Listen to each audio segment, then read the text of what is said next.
Olá, boa noite. Como vai? Vai bem? Tomara que você esteja bem. Aliás, mais do que isso, tomara que você esteja bem e permaneça bem. Está no ar pela TV Pantanal, canal 22, mais um programa chamado Opinião, que já está no ar aí, ó. Tem o quê? 2 anos e meio quase. A gente está aqui todo dia à noite, ao vivo e em cores, sempre com uma entrevista interessante, importante, agregando valor em termos de informação à sua noite. Como, por exemplo, hoje, ela está aqui, hoje feliz, né? Como sempre esteve feliz, mas hoje mais feliz ainda, porque ela foi eleita, rapaz, recentemente aí, Defensora Pública Geral de Mato Grosso. Vai ficar aí pelos próximos 2 anos, não tomou posse ainda, mas já foi nomeada pelo governador. Ela que vai falar conosco mais uma vez, já esteve conosco aqui, doutora Luziane, na verdade Maria Luziane Ribeiro de Castro.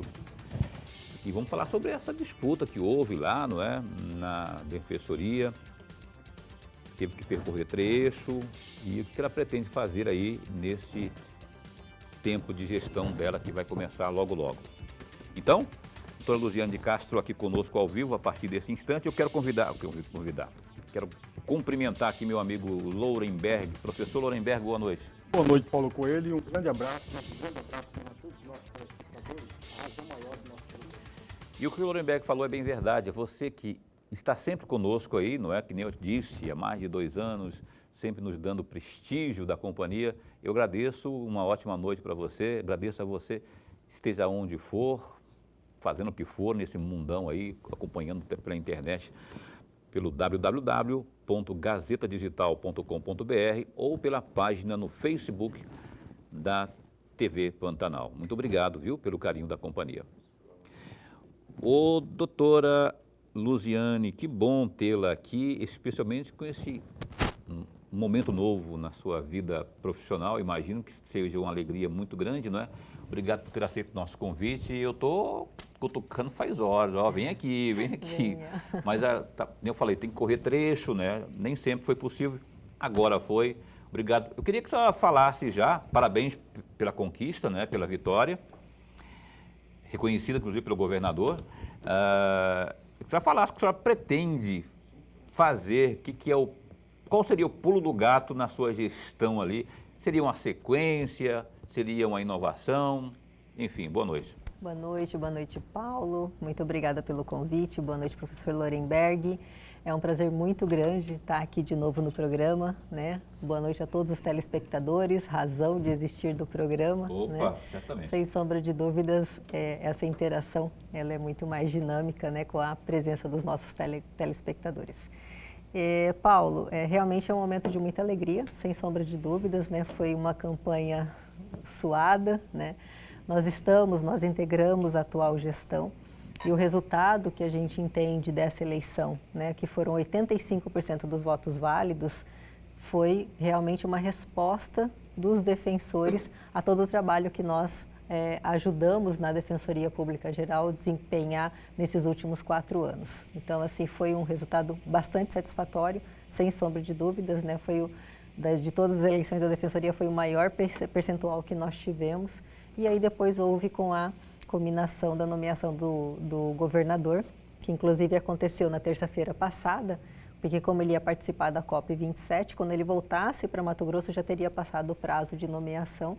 E aí ele nos convidou para poder conversar na terça-feira passada e aí fez a nomeação. Então eu já estou nomeada na condição de Defensora Pública Geral para o próximo ano. Desafios, nós temos muitos, né? Nós já viemos aqui na oportunidade em maio, né? No Dia do Defensor, a gente estava aqui com vocês conversando sobre as dificuldades da Defensoria e um pouco dos sonhos, né, que a gente tem. E eu entendo como o maior desafio da Defensoria Pública é estar presente em todas as comarcas. Nós atendemos a população pobre, nós atendemos aquelas pessoas que mais precisam da presença do Estado. E hoje, a Defensoria Pública ela se encontra em 65 comarcas. Nós ainda precisamos crescer para mais 13 comarcas. Nós conseguimos fazer um crescimento significativo nesses últimos 4 anos, não no modelo que nós idealizamos, porque hoje os defensores eles estão trabalhando no modelo de acumulação. Eles atendem aqui em Cuiabá, atendem outra comarca do interior, atendem em Rondonópolis, atendem outra comarca. Então, assim, a gente melhorou, a gente está levando a defensoria, tá colocando a presença da defensoria nessas novas comarcas, nesses novos municípios. Não é o modelo ideal, mas é o modelo possível no momento. Mas o nosso grande desafio é ter a defensoria pública presente em todas as comarcas. Porque assim, a gente sempre fala, não adianta ter um fórum bonito, não adianta ter o prédio do Ministério Público, mas sem a defensoria, o pobre, ele não consegue ter o acesso à justiça. Verdade. Ele precisa da defensoria para ter esse acesso à justiça.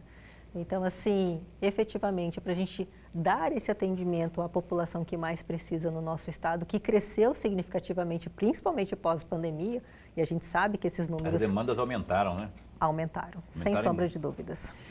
Esses assuntos aí relacionados às demandas, a gente vai estar destrinchando ao longo do programa de hoje. Eu quero chamar para a conversa aqui o meu caríssimo Lorenberg.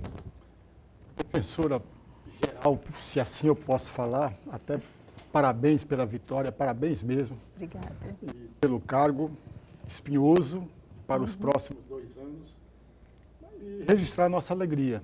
Mas a alegria mesmo de tê-la, senhora, aqui no nosso programa, nós ganhamos muito. Eu tenho 4 ou 5 assuntos para ouvi-la. 2 deles a respeito da campanha, propriamente dita. E o primeiro assunto que eu vou tocar é exatamente sobre a campanha. Eu tenho alguns dados aqui, e se esses dados não forem corretos, a senhora, por favor, me corrija mesmo, porque para nós não passarmos dados errados para o amigo telespectador. A senhora chegou a ser candidata em 2016. Certo. Em novembro de 2016, 168 defensores compareceram às urnas. Desses 168, 98 votaram no Silvio Santana, que foi nomeado defensor geral. Em segundo veio a senhora, com 85 votos. Em terceiro, Nelson Gonçalves de Souza, com 23 votos. E agora, a senhora obteve, em 2022, 177 votos. É claro que o número de defensores é maior, mas é uma votação expressiva. 85% dos votos válidos. Exatamente. Então, 177 votos. A Kelly, que ficou em segundo lugar, obteve 32 votos. Exatamente. E aí vem a minha pergunta, defensora. São 92 votos a mais, comparando-se à eleição de 2016 com agora. 92 votos a mais. A que se deve esse acréscimo de votação? Foi o trabalho cotidiano, diuturnamente, com os seus pares, durante o longo de 6 anos, ou não? O que fez com que a senhora obteve mais 92 votos a mais? Comparando com 2016. Então, nós estamos falando de 6 anos. Devemos considerar que, nesses 6 anos, o quadro de defensores deve ter aumentado, suponho. Aumentou, mas não aumentou muito, né? Tanto que este ano o nosso público votante eram 203 pessoas, votaram 198. Então, assim, lá eram 167, 168 que votaram. Exatamente. Então, a gente teve aí 193. A gente, na verdade, só teve um acréscimo de 25 votantes, né, ao longo desses 6 anos.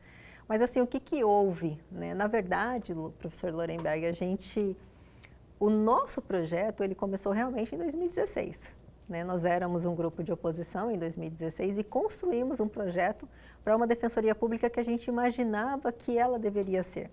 Né? Uma defensoria que, na época, a gente falava que tinha que ser uma defensoria forte, eficiente e autônoma e independente. Nós víamos ali... Nós entendíamos que muita coisa deveria ser mudada na gestão como ela vinha acontecendo, mas infelizmente por 13 votos, né, que foi o resultado em 2016, a gente não conseguiu que esse projeto fosse implementado.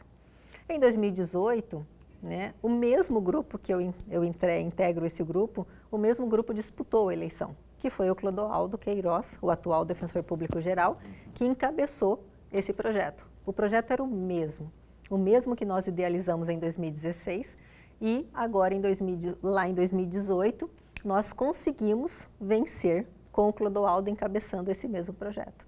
Então, assim, ao longo desses 4 últimos anos, como eu falei anteriormente, houve um grande trabalho de mudança na administração da defensoria, né? A gente implementou essa defensoria que a gente entendia autônoma, essa defensoria que precisava ser eficiente para poder atender mais a população, essa defensoria que a gente entendia que tinha que ser democrática, internamente, né?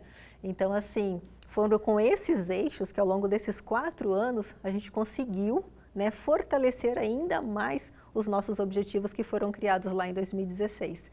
E na função que eu atuei nesses 4 anos, como secretária executiva de administração, eu tinha um trabalho muito próximo dos núcleos, né? Eu tinha a responsabilidade de estar presente nos núcleos. Então, assim, eu ia para todos os lugares onde tem a Defensoria Pública. Então, eu só não visitei 3 núcleos ao longo desses 4 anos por conta da pandemia, que no período da pandemia a gente teve que parar, né? Porque eu conhecia em loco. E isso me dava condições, inclusive, de trazer essas demandas para as discussões com o parlamento, com o próprio Poder Executivo, porque assim, a gente tinha uma carência em muitos aspectos, carências estruturais, inclusive carências de equipamentos, carências de internet. Tinha ou ainda tem? A gente melhorou muito, né? Hoje a gente tem uma internet que o membro e o servidor, né, o defensor e o servidor, ele consegue trabalhar. Ele não precisa ficar indo para sua casa para poder trabalhar. Clodoaldo, a gestão dele, então, se atentou para isso. Sim, a gente melhorou muitas questões, as condições estruturais dos núcleos. Seja da própria infraestrutura do núcleo mesmo, do espaço, do ambiente onde a pessoa trabalha, a gente tinha, assim, espaços muito inadequados. A gente tinha condições muito inadequadas de trabalho. Tanto que ao longo desses 4 anos, acho que foram muitas obras, foram muitas locações, foram muitas reformas que nós fizemos para poder tornar um ambiente de trabalho digno, porque assim, era indigno atender a população e a gente não tinha núcleos longe, não. O pior núcleo que nós tínhamos era em Várzea Grande. Eu lembro. Em 2019, era uma coisa absurda as condições. Quase que insalubre, vamos dizer. Exatamente.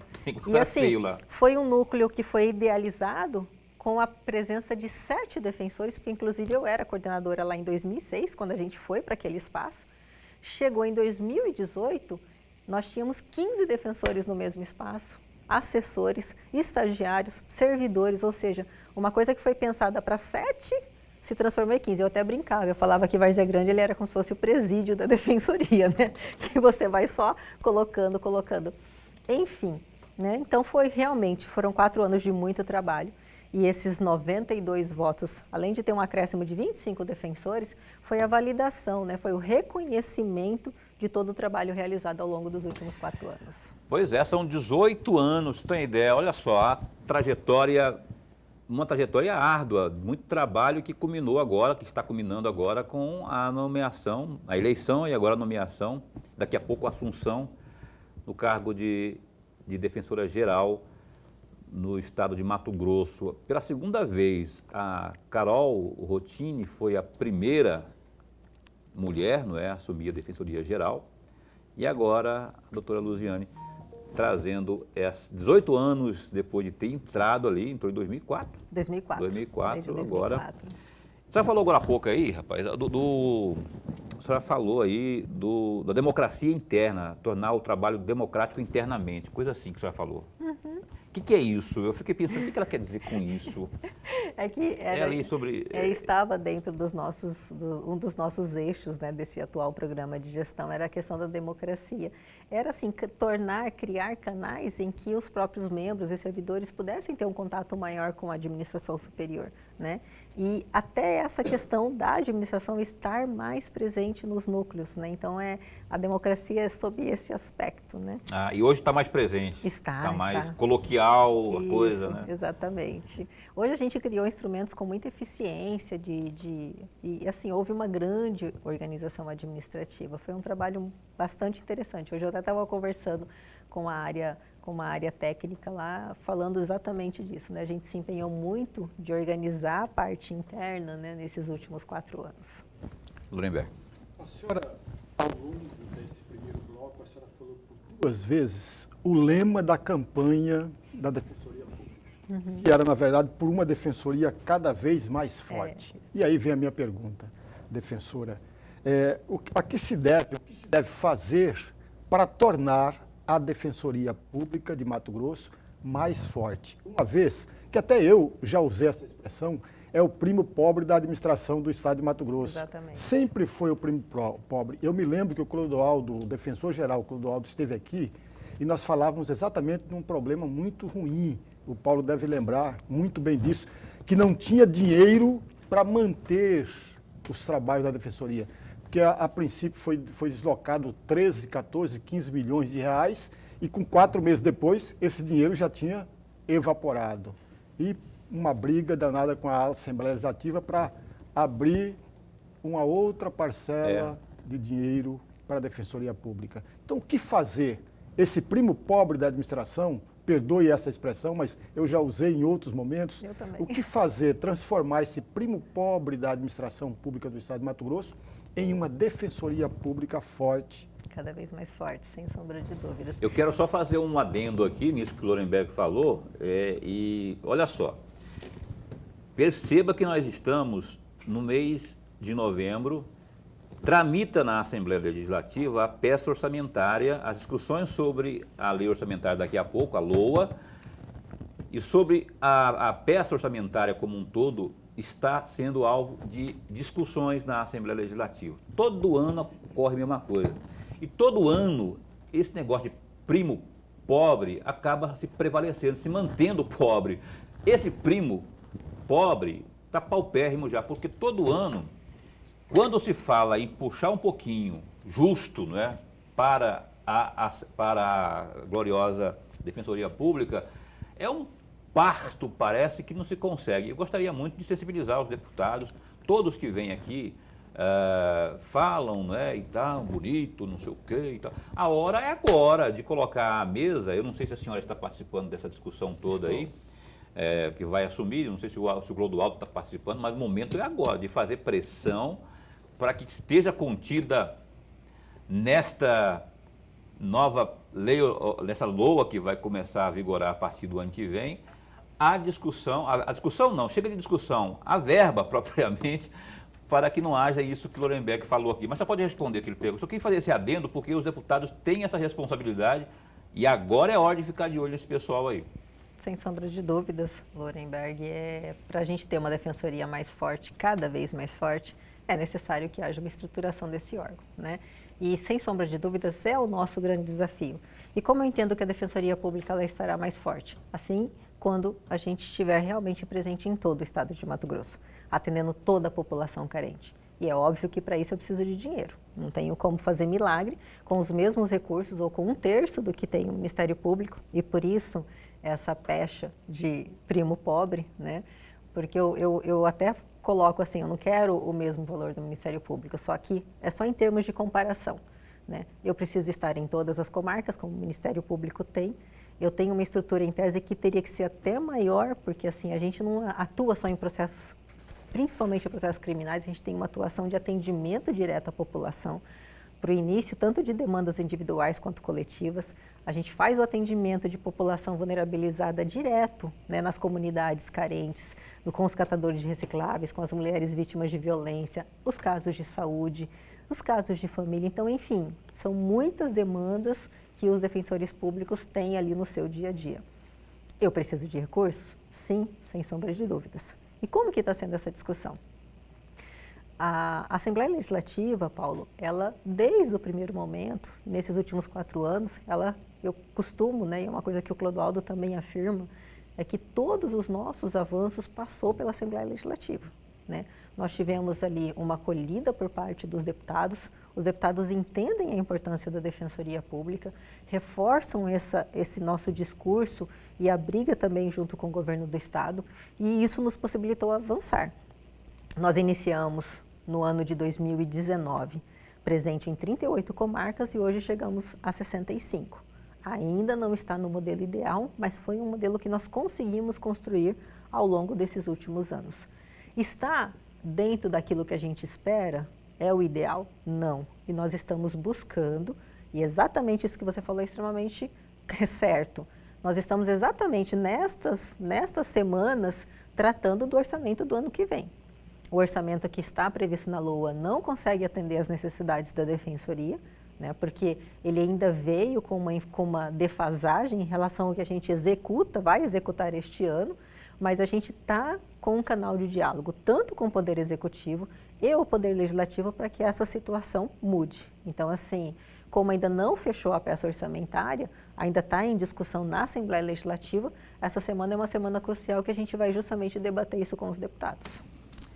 Tá, eu dei um gelo aqui, quando você falou que a Assembleia atendeu todas as nossas demandas, eu falei assim, então eu falei mentira aqui, porque todo ano eu sei que é um parto ali para se liberar recursos para a Defensoria Pública.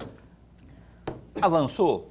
Avançou, mas aí isso ainda bem que a senhora falou no final aí, está nosso contento? Tá, não está ainda, não está do jeito que a gente quer ainda, né, que a gente precisa. Mas houve avanço, segundo aqui a nossa convidada aqui, a doutora Luziane, né? E tomara que esse avanço extrapole aí os limites, todos os limites, porque precisa realmente sair desse status de primo pobre. Quem sabe um primo um pouquinho mais abastado, né, Lorenberg? Ou um irmão, sei lá. Um pouco melhor. Hã? Um pouco melhor. Não, um pouco melhor. Pessoal aí da Assembleia Legislativa aí, os deputados que vão vir agora, você vai ver. Todo mundo que vier aqui, eu vou perguntar, e aí, quando é que a gente vai melhorar as coisas pelo lado da...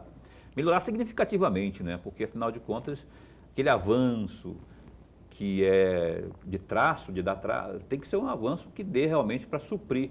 Ela falou agora há pouco, tem 13, faltam 13 comarcas 13 comarcas. para terem aí o trabalho Dos defensores. dos caríssimos defensores públicos. Então é hora de a gente dar esse salto aí. O Opinião vai dar um tempo só para a gente agarrar na conversa aqui, esquece do intervalo comercial, né?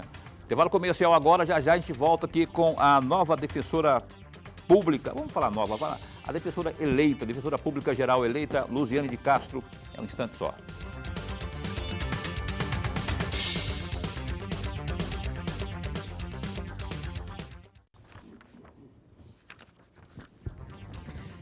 Estamos de volta ao vivo com o programa Opinião, hoje entrevistando a defensora pública geral eleita, do dia 4 de novembro próximo, agora passado, né? A doutora Maria Luziane Ribeiro de Castro. Então, a gente vai já continuar com a nossa entrevista aqui. Eu quero antes chamar a sua atenção para o que há de melhor, de destaque nesse instante no www.gazeta Digital. Olha só, 2 apoiadores do presidente Jair Bolsonaro, do PL, e participantes de manifestações, foram presos na tarde desta segunda-feira, dia 21, em Sinop, que fica a 500 quilômetros de Cuiabá. Eles são suspeitos de abordar e atear fogo em caminhões na BR-163, além de aterrorizar motoristas e praticar atos de vandalismo em vias urbanas da cidade. Um dos homens foi identificado como Olair Correia, de 41 anos. Segundo informações, ele é produtor rural. Em suas redes sociais, Olair costuma compartilhar vídeos em apoio às manifestações e também ao presidente Jair Bolsonaro. O segundo suspeito foi identificado como Danilo, de 27 anos, que tem passagem por homicídio. Bom, eles foram levados à Polícia Federal, mas durante o depoimento ficaram em silêncio. Em seguida, foram encaminhados à penitenciária Dr. Oswaldo Florentino Leite Ferreira, a penitenciária Ferrugem, e passarão por audiência de custódia, informou a Polícia Rodoviária Federal, a PRF. Segundo a PRF, aspas, pelo contexto, há suspeita de que tenham relação com os manifestantes, então, supostamente, que estariam em prol das manifestações queimando veículos para criar bloqueios, fecha aspas. Em vídeo que circula nas redes sociais, Olair aparece às margens de uma rodovia com dinheiro dentro de um chapéu e pedindo, aspas, doações via Pix, que é um pagamento instantâneo. Aspas, mais uma vez, estamos fazendo vaquinha para alimentar as pessoas que estão aqui neste manifesto, lutando pela nossa família. Fecha aspas, diz o trecho aqui. Os 2 homens foram presos numa caminhonete Ford Ranger. Além do veículo, a polícia apreendeu dinheiro em espécie, além de uma arma, munições, uma faca e embalagens de óleo. E olha só, a Assembleia Legislativa de Mato Grosso, por intermédio da Comissão de Fiscalização e Acompanhamento da Execução Orçamentária, realiza na próxima quarta-feira, dia 23, a segunda audiência pública para debater com a equipe econômica da Secretaria de Fazenda, a Cefaz, o projeto de lei orçamentária anual. O debate será às 14h na sala 202, deputada Sarita Baracate. No projeto de lei orçamentária 2023, já possuem 219 emendas parlamentares. A receita total estimada é da ordem de 30.815 bilhões de reais. A sessão foi divulgada pela Assembleia com a agenda semanal de audiências e sessões. Na terça-feira, dia 22, por exemplo, os representantes da Comissão de Constituição e Justiça e Redação, a CCJR, se reúnem para debater a constitucionalidade de matérias em tramitação no Parlamento Estadual. Acabei de falar aqui, não é, dessa questão da Defensoria aí, ó. O momento é agora para participar, doutora Luziane, dessa questão da discussão, da audiência que vai ter lá, não é? E se mostrar presente lá para que haja sensibilidade, vamos mexer com sensibilidade, falar da sensibilidade dos deputados, né? O senhor já sabe mais ou menos quanto que está previsto para a Defensoria nesse 2023? A previsão no orçamento, na lei orçamentária, é de 275 milhões. E esse 2022 está sendo de quanto? Nós vamos finalizar em 291 milhões. Aí. Perdeu metade do minuto. Você entende um negócio desse? Eu não entendo um negócio desse, não. É o que a gente tinha falado anteriormente. Aumentaram né? as demandas, veio uma pandemia aí que causou um regaço nesse país inteiro, Mato Grosso não ficou de fora. Está precisando de fazer mais, implementar aí mais 13 unidades aí para que as comarcas sejam também contempladas. Pessoas precisando, e aí os caras veem, não entendo. Eu não entendo um negócio desse, Dona Beto. Se você entender, você fala aí, porque eu não estou entendendo mais nada. Mas é melhor do que aquela briga que o Clodoaldo teve com o defensor geral teve. Ele falou aqui, lembra? Que precisava recorrer a muitas suplementações para suprir uma necessidade. Não é nem a demanda, para suprir necessidades. Exatamente. Avançou bastante. Avançou. Mas, defensora, e aí eu vou pegar carona no que o Paulo disse. O poder de barganha é uma provocação, e provocação sempre no bom sentido, defensora. O poder de barganha do Ministério Público e o poder de barganha do Tribunal de Contas do Estado é maior do que o poder de barganha e poder político da Defensoria Pública? Eu acho que é uma questão de construção histórica mesmo, Lorenberg. Né? Assim, a Defensoria Pública, que foi criada há 23 anos, você tem aí uma instituição como o Ministério Público que tem muito mais tempo do que a Defensoria, o próprio Poder Judiciário. Então, assim, eu acho que é uma construção, né? O que eu posso dizer participando ativamente dessa última administração? Como eu falei, a gente tem crescido, não tem sido uma briga fácil, óbvio.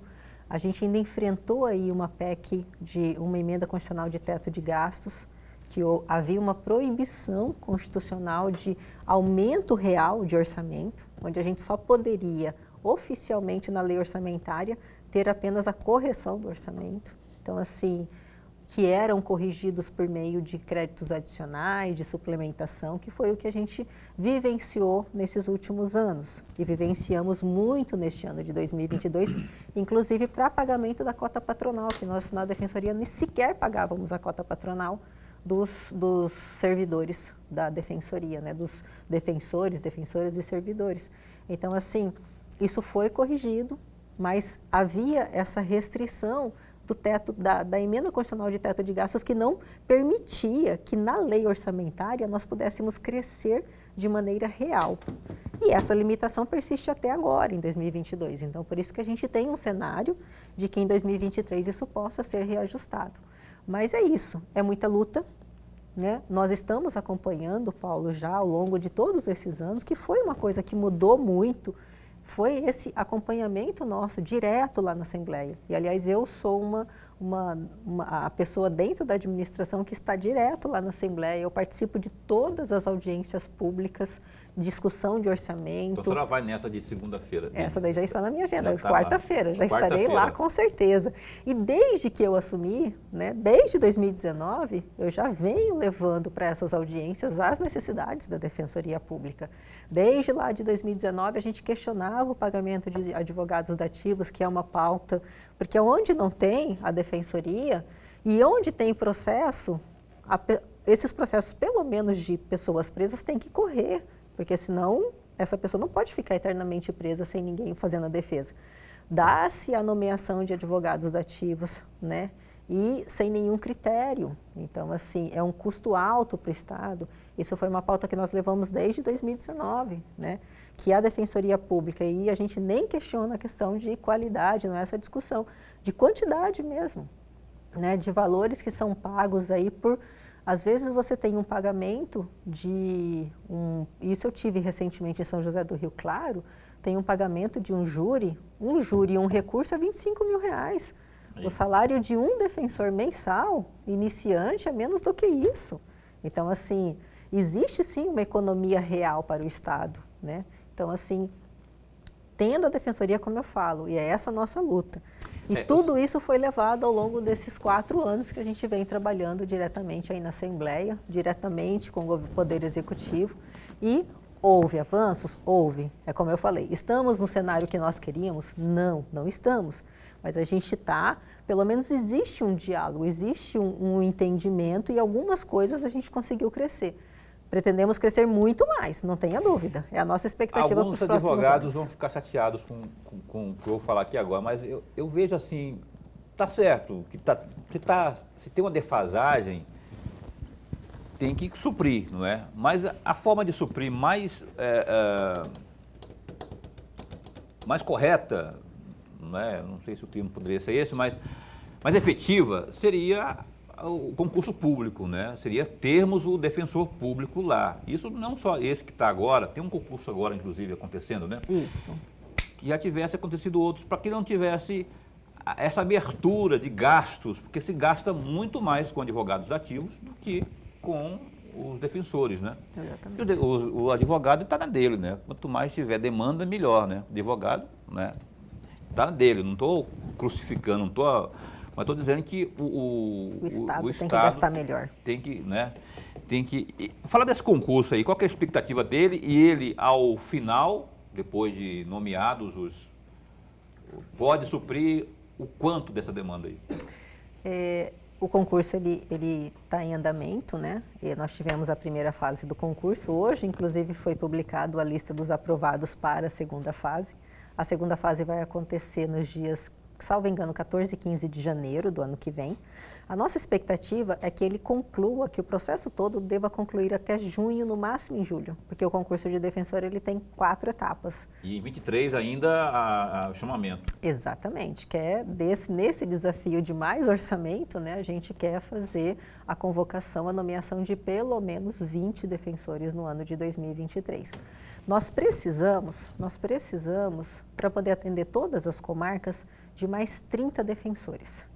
Só que nós temos lá um número significativo de defensores que saíram, foram para outros concursos, aposentaram.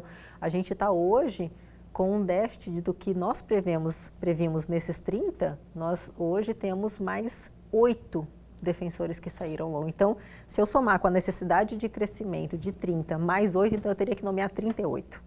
Mas eu sei que eu não consigo, com a estrutura administrativa que eu tenho hoje, colocar 38 defensores de uma vez só. Eu vou enlouquecer toda a área administrativa. Não, sem falar que daqui até lá, o ato do chamamento, por exemplo, outros poderão entrar, se aposentar, e tudo ir mais. para Deve outros aumentar essa demanda concursos, mais ainda, né? exatamente. Então, assim, qual que é a nossa ideia? Porque a gente também tem que ter um crescimento responsável da instituição, né? Porque não é só simplesmente nomear o defensor. Eu tenho que ter equipe que vai trabalhar no local, eu tenho que ter um local para esse defensor trabalhar, né? Eu não posso simplesmente falar, você vai lá para Colniza e você se vira lá em Colniza, né? Então, tem que ter toda essa estrutura para que esse defensor, quando for assumir, ele tenha lá o local, ele tenha uma equipe para poder trabalhar com ele tenha tudo organizado para ele efetivamente desenvolver o seu trabalho. Por isso que é uma coisa que a gente quer fazer aos poucos. O nosso objetivo é, ao longo desses 2 próximos anos, conseguir atingir essas 13 comarcas que estão faltando e organizar de maneira mais adequada essas comarcas que nós estamos atendendo por acumulação. A gente continua já, Lorenberg, que tem pouquíssimo tempo nesse segundo bloco aqui, mas a gente vai para o intervalo comercial agora e assim que voltarmos, Lorenberg abre o bloco de perguntas para que possamos abordar outros assuntos mais aqui com a doutora Luziane de Castro, defensora pública geral, eleita para o próximo biênio. A gente volta num instante só. E cá estamos de volta ao vivo com o programa Opinião, nesta noite de segunda-feira, 21 de novembro. Olha, tem um recado importante para você agora. Para você que está pensando aí, está em dúvida, sabe como estocar e armazenar suas mercadorias. O recado é da Maxlog. Acompanhe. Olha, meu recado é para você que está buscando um local para armazenar e estocar as suas mercadorias. Eu apresento a você a Maxlog, uma empresa que está no mercado há 10 anos e possui uma infraestrutura completa e segurança 24 horas. Atualmente, a Maxlog conta com 3 unidades em Cuiabá e uma unidade em Goiânia. Sua infraestrutura de galpões possui 167 mil metros quadrados de pátio e 55 mil metros quadrados de área coberta. A Maxlog tem como diferencial a oferecer aos seus clientes os seguintes serviços: monitoramento 24 horas por dia, portaria, serviços de carga, descarga para cargas batidas e paletizadas, sistema de pesagem de balança, banheiros e restaurante. A Maxlog também oferece serviços temporários de carga e descarga e ainda armazenamento. Agende a sua visita. Fale com a Maxlog pelo telefone 65 3611 6900. Maxlog, excelência em logística. Valeu, então. Abraço ao pessoal da Maxlog, nossa parceira aqui todas as noites no programa Opinião. Professor Lorenberg, por favor. Professora, a senhora falou no primeiro bloco, por 2 ou 3 oportunidades, a palavra democracia, até provocada pelo Paulo, a respeito da democracia. E tem um papel, uma figura, perdoe a expressão, a figura, dentro da defensoria, que eu vou chamar para ouvir a senhora a respeito. O ouvidor. A senhora chegou a dizer, de acordo com o site da Defensoria, no dia 11 de agosto de 2022, que tínhamos 6 candidatos a ouvidor, a senhora chegou a dizer que o ouvidor tem uma função primordial para a evolução da Defensoria. Eu gostaria muito de ouvir a senhora a respeito, para que o amigo telespectador possa entender qual é o papel desse ouvidor, como ele é escolhido ouvidor e qual a importância que ele tem entre a Defensoria e a sociedade. O ouvidor, ele exerce um papel extremamente importante. A Defensoria Pública, ela trabalha com a população vulnerável, com comunidades pobres. Então, a sociedade civil, ela tem um papel muito importante porque é a que nos traz muitas demandas, né? E o ouvidor, ele faz justamente essa interlocução entre a sociedade civil e a Defensoria Pública. A Defensoria Pública do Estado de Mato Grosso foi uma das primeiras defensorias do país a ter o ouvidor externo. O ouvidor externo é uma pessoa que não é membro, que não pertence aos quadros da Defensoria Pública. E quem escolhe o ouvidor é exatamente a sociedade civil. Então, existe uma primeira eleição, uma primeira escolha, que são os candidatos, passam por uma votação onde a sociedade civil, representantes da sociedade civil que são previamente inscritos e são aceitos pela comissão eleitoral, eles votam e escolhem dentre aqueles candidatos que estão ali se apresentando. Depois vai uma lista tríplice, os 3 mais votados dessa primeira escolha vai para o Conselho Superior da Defensoria e aí esse ouvidor, esse candidato, ele vai apresentar as suas propostas, as suas sugestões do seu trabalho para o próximo biênio e aí ele é escolhido pelo nosso Conselho Superior. Mas assim, é uma fórmula, é um modelo que dá muito certo, onde você tem um representante da sociedade dentro da instituição, auxiliando a instituição. E a gente teve aí nos os últimos 4 anos, o nosso ouvidor, que é o Cristiano, ele fez um trabalho muito grande de estar efetivamente junto com essas comunidades, trazendo essas demandas para a Defensoria Pública. Então, ele tem realmente um papel muito importante nessa função de democracia, né? Esse papel democrático da instituição. Ele pode ser reconduzido ou não? Ele já foi reconduzido, né? Porque a eleição é para um mandato de 2 anos, da mesma forma como de Defensor Público Geral. O Cristiano, ele foi reconduzido, né? Então, ele está no 2º mandato dele. E o nosso novo ouvidor, a eleição ela aconteceu em setembro, o escolhido foi o Getúlio, né, que ele trabalha atualmente na ouvidoria, mas ele também é uma pessoa externa, né, porque ele não é um servidor efetivo da Defensoria e nem um defensor público. Sabe outra coisa que deu certo também na Defensoria, especialmente na gestão agora, que está se encerrando aí, do nosso caríssimo Clodoaldo, foi a compra eletrônica.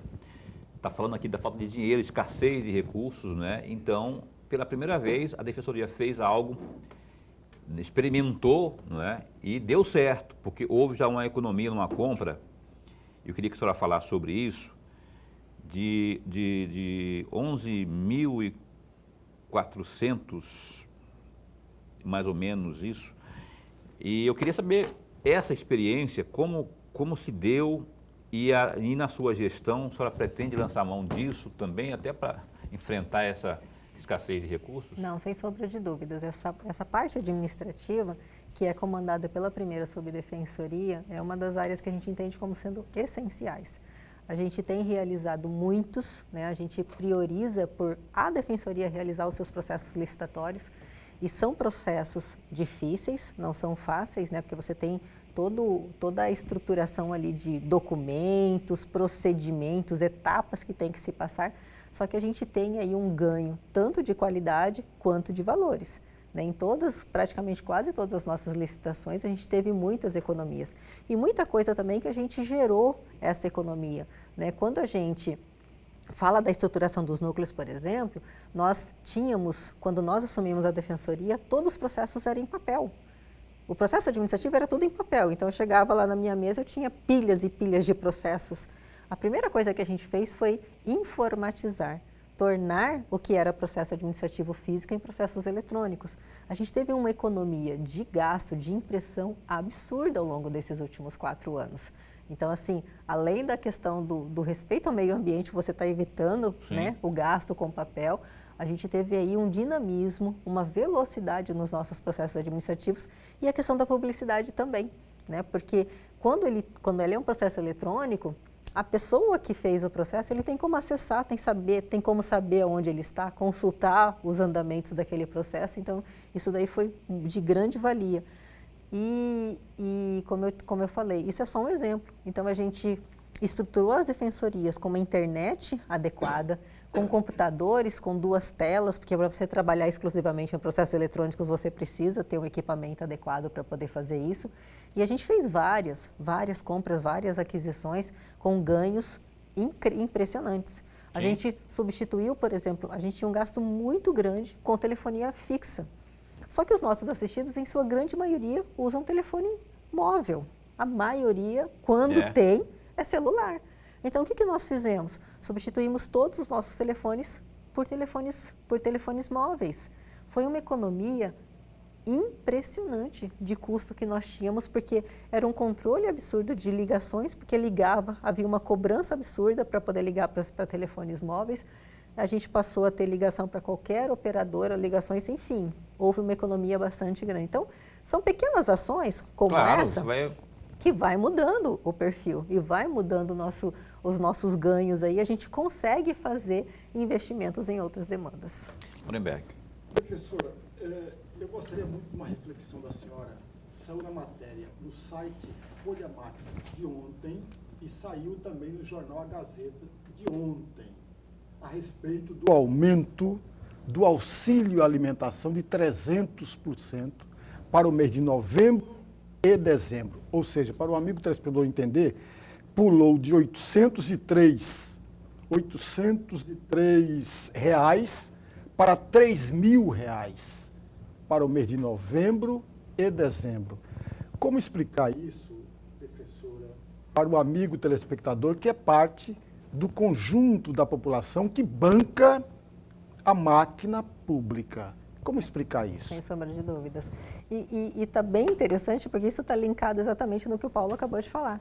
Foi com base em economias, em uma série de outros procedimentos, uma série de outras ações que nós fizemos ao longo do ano de 2022, é que a gente possibilitou ter esses recursos para poder valorizar os nossos servidores. E por que valorizar os nossos servidores, Lorenberg? Os nossos servidores, até o ano agora de 2022, eram os que tinham o menor salário, a menor remuneração de todas as carreiras do estado de Mato Grosso. E não era só das carreiras jurídicas, não, de todas as carreiras. O nosso plano, a nossa lei de servidores é de 2006. 2006. Nós estamos aí até 2022, onde eles não tinham nenhum aumento real de salário. Pensa, 16 anos. Você entrou na defensoria lá em 2017, 2016, você está aí há 6 anos na mesma instituição sem nenhum aumento real. E o RGA só começou a ser pago recentemente, né? Porque a gente passou por um período de crise no estado significativo que nem RGA eles tinham. Então, assim, a ideia de fazer isso é justamente para poder valorizar esse servidor. Esses servidores que é um quadro enxuto, são servidores que dão o suor para que a gente consiga cumprir todas os nossos objetivos, mesmo tendo um quadro muito reduzido, porque é o mesmo quadro que foi criado em 2006. 2006, quando a Defensoria Pública tinha 74 defensores. Hoje eu tenho 193 defensores e eles dão conta de todo o processo administrativo para que eu consiga comprar computador, para que eu consiga instalar uma defensoria, para que eu consiga reformar um núcleo. Então, assim, a gente entendeu que a gente precisava bonificar de alguma forma para valorizar essas pessoas que trabalharam muito ao longo deste ano e por conta de todas as economias que nós fizemos, nós conseguimos fazer isso para poder valorizá-los. É isso. Doutora, tocar num assunto um pouco delicado aqui, mas assim, eu gosto de falar sobre o assunto para tentar entender melhor isso, porque isso acontece na Defensoria, no Ministério Público, no Tribunal de Justiça. Quando você tem eleito, no caso da Defensoria, um defensor geral, e o governador chancela, ele escolhe, porque ele tem a prerrogativa de não escolher também, não é? Sim. Qual é o grau, no seu caso específico, qual é o seu grau de independência em relação a algumas questões? Por exemplo, a judicialização, quando ocorre a judicialização do serviço de saúde, por exemplo. O Estado não está oferecendo isso, o hospital tal não está oferecendo isso. E aí o cara vai lá, o cidadão vai lá e busca o auxílio jurídico da Defensoria, não é? Qual que é o seu nível de independência em relação a isso aí? Não importa, o que vale aqui é o direito do cidadão e queria que você falasse um pouco sobre isso. É exatamente dessa forma que a gente se pauta. É um direito do cidadão e é um dever meu agir em defesa desse cidadão. Não importa contra quem eu vou atingir, não importa a quem eu vou incomodar. A Defensoria Pública, a Constituição, ela nos garantiu a autonomia. Então, assim, embora eu seja nomeado pelo governador do estado, mas eu sou um órgão autônomo, aonde eu recebo os recursos e eu vou gerir independentemente ali esses recursos da melhor maneira dentro da minha instituição. Então, assim, não existe uma dependência pelo fato dele ter me nomeado ou não, né? E o próprio resultado da eleição, né, como foi 85% dos votos válidos, nos coloca até numa condição que eu digo até de empoderamento da instituição. É a instituição falando, esse é um nome que a gente valida, que a gente acredita e que a gente entende. Se houvesse uma nomeação, talvez ao contrário, de quem teve 15% dos votos, talvez uma dependência poderia acontecer.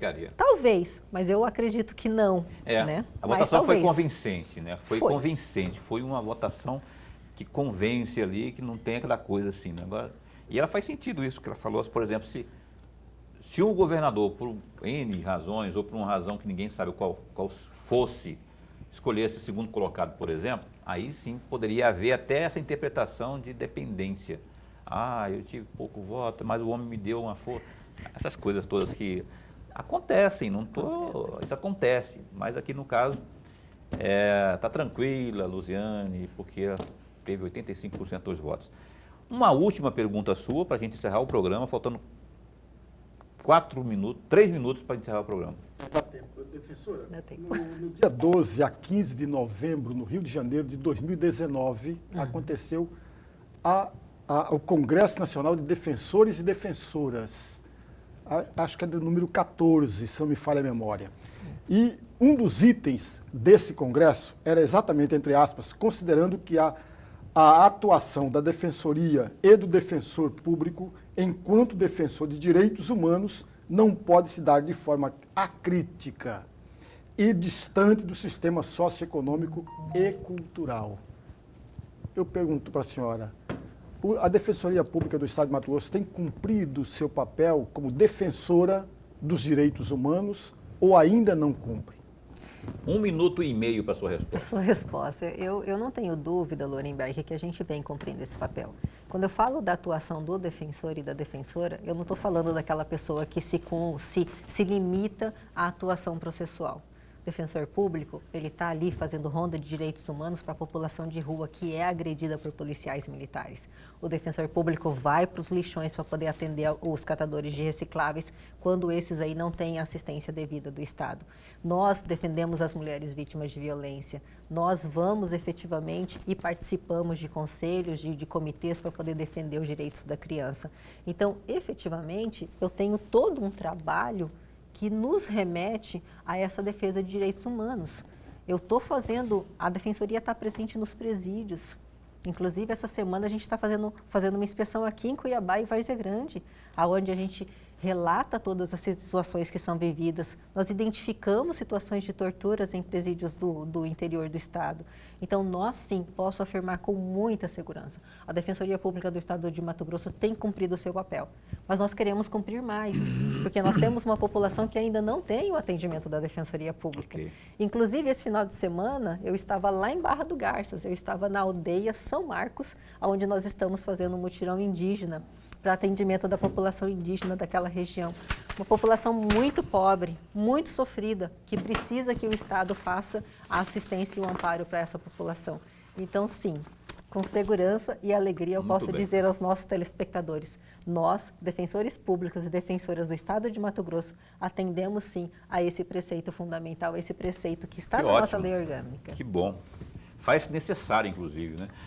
Eu queria continuar aqui, tinha muito mais assunto, temos ainda, mas oportunidades não faltarão, até porque ela acabou de ser eleita e vai ter sempre espaço como o Clodoaldo teve. Clodoaldo, dá tempo de vir aqui ainda nesse fim de ano para fazer um balanço aí, viu? Obrigado por ter vindo aqui, Maria Luziane Ribeiro de Castro, obrigado, sucesso aí, boa gestão para a senhora. Eu que agradeço muito a presença aqui, né, e essa acolhida de todos vocês. Assessor ali que segura a bolsa, o nome dele é Ricardo? Giovanni. Um abraço pro Giovanni. O Alexandre, que é assessor de imprensa também, que deu uma força pra gente, não é? Lorenberg, até amanhã. Até amanhã. A Graziele Cabral, que é juíza de direito da 23ª Região do Trabalho, aqui em Mato Grosso. Nossa entrevistada de amanhã aqui, ao vivo. Até lá, fica bem, fica com Deus também.